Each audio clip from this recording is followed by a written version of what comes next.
成功儲錢同埋儲錢入銀行係完全兩回事嚟嘅。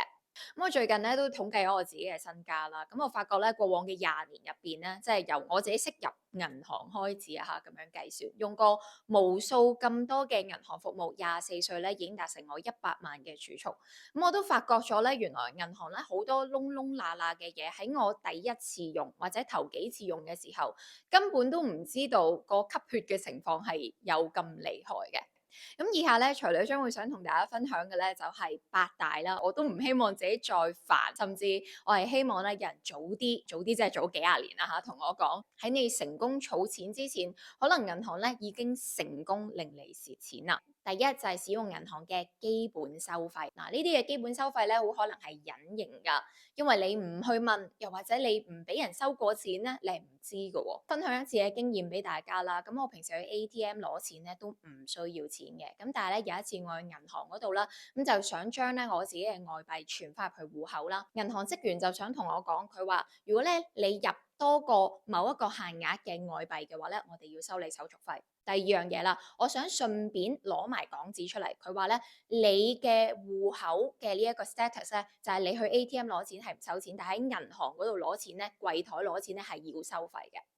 咁我就心諗啦，咁你即係叫我出去嗰部銀行嘅 ATM 機嗰度又再攞個錢嘅啫，係咪？仲有一啲嘅轉帳啦，有人咧就係透過自動轉帳嘅方法去儲錢或者去交費啦。咁但係當你嘅銀行戶口嘅結餘不足嘅時候咧，咁佢咧就會有一個叫類似彈票啦，即係總之佢就交易不成功，咁你又會被收費啦。仲有好多嘅唔同收費喎，你想轉帳去外國嘅銀行戶口啦，會被收200幾蚊嘅呢個電匯費啦，中間行可能又要收費啦。嗱，其實咧有好多隱藏嘅呢啲收費咧，係不斷咁改變嘅。唯一大家咧可以醒水嘅咧，就係喺接收銀行資訊嘅時候，除咗唔想接收佢嘅宣傳資訊咧，佢嘅一啲更新資訊咧，大家係要剔翻嘅。如果唔係咧，你哋唔會收到啲 email 啦，即係好似我咁樣咧。其實我有咁多個戶口啦，佢哋不斷咁樣 send 啲收費嘅調整 email 俾我嘅。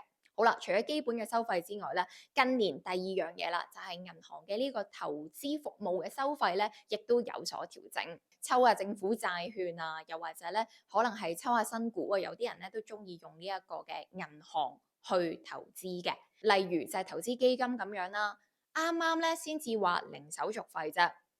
下幾個月啫喎，就收到封 email 同你講啦，而家咧基金咧係有申贖費用噶啦。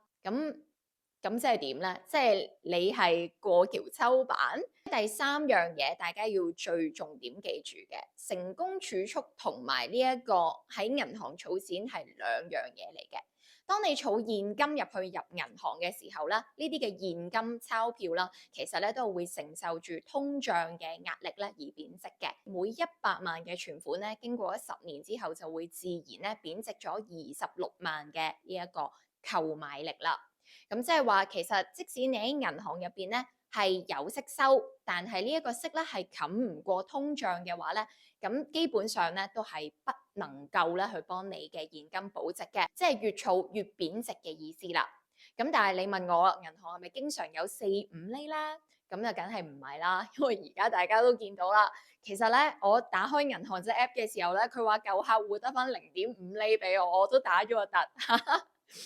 乜原來得翻咁少嘅咋？咁即係我仲要俾埋錢銀行幫我託管呢啲錢添。第四樣，銀行咧係會有唔同嘅隱形存款利率俾你嘅。咁如果你唔問，你唔走去升級，你係永遠都唔會知道。我而家唔係講緊話唔同嘅行有唔同嘅利率喎，呢個係正常啦。係同一間嘅銀行入邊咧，其實如果你真係淨係盲舂舂跟住嗰個網上嘅 app，佢話幾多厘你就做幾多厘嘅話咧，咁其實你咧就已經係蝕咗錢㗎啦。咁個原因就係因為銀行咧，係會按照你而家嘅存款有幾多啦，又或者你可能以往嘅 credit 啦，你有冇用過去其他嘅服務啦，去升級你嘅一啲唔同嘅等級嘅。咁大家咧係可以按翻呢一段嘅 video 啦，咁我有同大家介紹過啦，一啲唔同嘅銀行等級。咁喺呢度咧就唔再多講啦。咁第五樣嘢啦，銀行咧係 cut 咗咧好多我以往覺得好有用，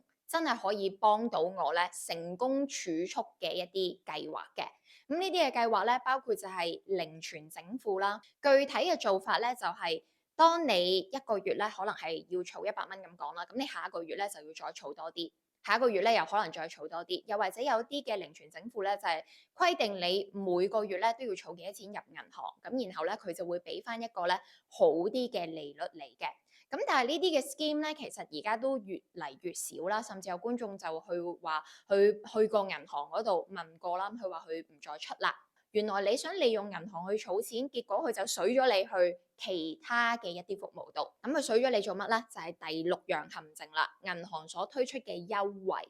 嗱，優惠咧就係字眼上嘅優惠啦，但係對於我哋，對於你呢個個體嚟講，係唔係一個優惠咧？其實大家就自己要計清楚啦。相信好多觀眾咧，其實都有好多喺銀行入邊以為咧係賺咗，但係最後咧係蝕翻俾佢嘅一啲經驗。歡迎大家喺留言欄嗰度盡訴心中情。3、2、1，我哋繼續。大家成日都有聽銀行7日嘅定存利率上到幾多厘？可能係新客嘅優惠，一個月可能俾到6厘、7厘，甚至10厘，但係有存款嘅上限。嗱，呢啲嘅優惠咧，如果大家係睇開財女呢個台，一定知道嘅。咁但係有一啲嘅優惠咧，其實都幾隱藏地咧，係攝咗你唔少嘅錢嘅。我打美金定存咁講啦，咁有好多嘅坊間嘅媒體咧就話，而家美金定存咪賺咯，因為咧都仲有3厘幾4厘㗎咁樣。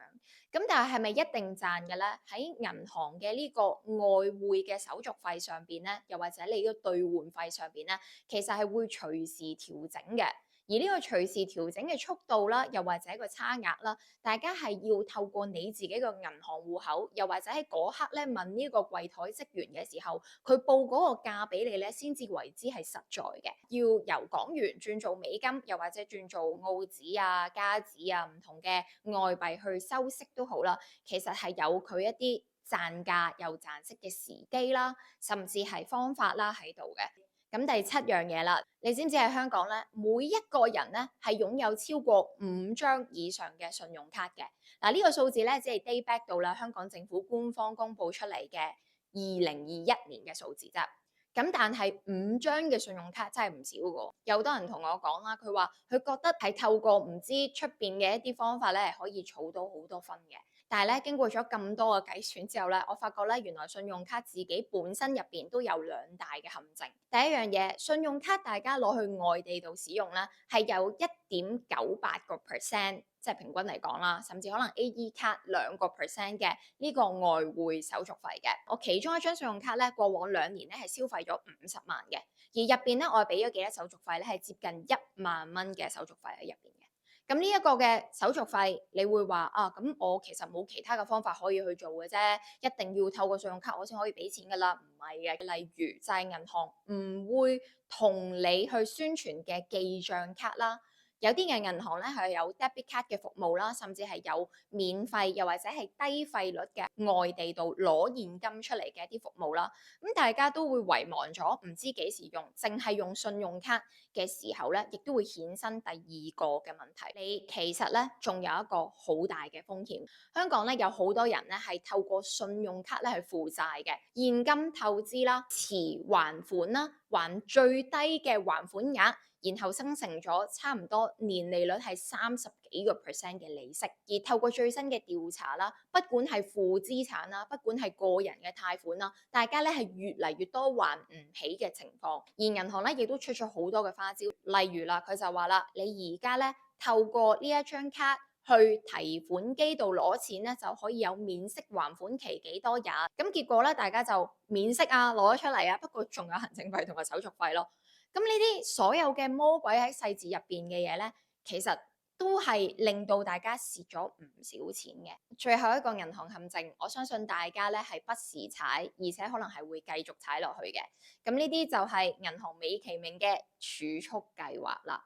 好多嘅儲蓄計劃咧，後邊包含嘅可能係人壽保險啦，又或者係投資計劃啦，就係咁簡單。如果你一張保單，你話你想儲20萬、30萬，銀行就成功吸住你嘅20-30萬。大家除咗冇咗呢幾十年嘅機會成本，係可以投資其他更加高息嘅嘢之外咧，仲有就係你嘅錢可能係會蝕翻轉頭，甚至就係即使你冇賺冇蝕咁攞翻出嚟，你都蝕埋通脹。總結俾大家聽嘅，唔同嘅銀行服務入邊，當然你係本金越多，儲得越多錢，或者使用得更多嘅銀行服務嘅時候咧，你被吸住嘅錢就會越多。但係有好多人咧唔識投資呢一樣嘢，佢就覺得哦，銀行嘅經理去同我講呢一樣嘢就係㗎啦。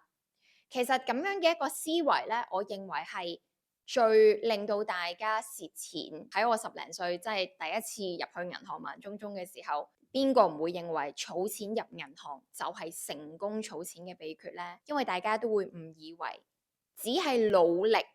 咁樣去儲錢就係唯一成功儲錢嘅方法。但係當你咧理解咗銀行呢個操作同埋賺錢嘅方法之後咧，你就會明白銀行其實係一個打開門口做你生意嘅一個機構嚟嘅。其實大家都係互相利用嘅啫，係咪？咁點解我唔可以利用其他平台，例如係穩健投資去儲到錢呢？例如我最近一段 video 咧就同咗大家講啦，我過往嗰幾年大家喺度做緊呢啲嘅銀行高息存款嘅時候咧，我係保守估計都俾大家咧賺多咗20萬，穩穩定定咁樣去賺多啲錢，係咪銀行會宣傳會講俾你聽嘅事咧？醒目啲咁樣好好善用銀行，大家互相利用，咁你就真係唔需要俾呢個銀行去吸你嘅錢，先至可以儲到錢啦。記住用任何嘅銀行 service 之前咧，計啱數先至入場。今集嘅內容咧又係咁多啦。喺開呢個 channel 之前咧，我係金融科創公司嘅創辦人，的而且確同大家一樣，平凡地打工，低人工嘅出身，但係咧